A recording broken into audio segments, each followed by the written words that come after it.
நம்ம டெய்லி நம்ம புரோட்டீன் தேவைக்காக இறைச்சி மற்றும் முட்டை இதெல்லாம் சாப்பிட்றது அவசியம். இப்போ நம்ம டெய்லி இறைச்சி சாப்பிடணும் அப்படின்னா என்ன வகையான இறைச்சி சாப்பிடலாம்? இப்போ இறைச்சி பார்த்தீங்கன்னா 2 வகையாக பிரிக்கலாம். Red meat and white meet. மாட்டு இறைச்சி, ஆட்டு இறைச்சி, பன்றி இறைச்சி இதெல்லாம் ரெட் மீட்னு சொல்லுவோம். கோழி இறைச்சி, வான்கோழி இறைச்சி, முயல் இறைச்சி, மீன் இதெல்லாம் ஒயிட் மீட்னு சொல்றோம். இப்போ எல்லா வகை இறைச்சியிலையும் பார்த்தீங்கன்னா புரோட்டீன் அளவு கிட்டத்தட்ட ஒரே அளவு தான் இருக்கு.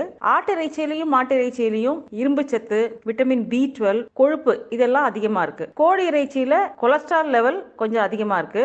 நீங்க தினமும் இறைச்சி சாப்பிட்றீங்க அப்படின்னா ஒரு வாரத்துல ஒரே வகையான இறைச்சி சாப்பிடாம எல்லா வகையான இறைச்சியும் ஒரு பேலன்ஸ்டா சாப்பிடணும். இப்போ ஆட்டு இறைச்சியிலையும் மாட்டு இறைச்சியிலையும் பார்த்தீங்கன்னா இரும்பு சத்து மற்றும் கொழுப்பு இது அதிகமா இருக்கு. அதனால ஒரு வாரத்துல இந்த ரெட் மீட்டை 1/2 கிலோக்கு குறைவா நீங்க எடுத்துக்கலாம். நம்ம உடலுக்கு தினமும் புரோட்டீன் தேவை அப்படிங்கிறதுனால நம்ம தினமுமே இறைச்சி, முட்டை, மீன் இந்த மாதிரி உணவுகளை சாப்பிட்றது அவசியம்.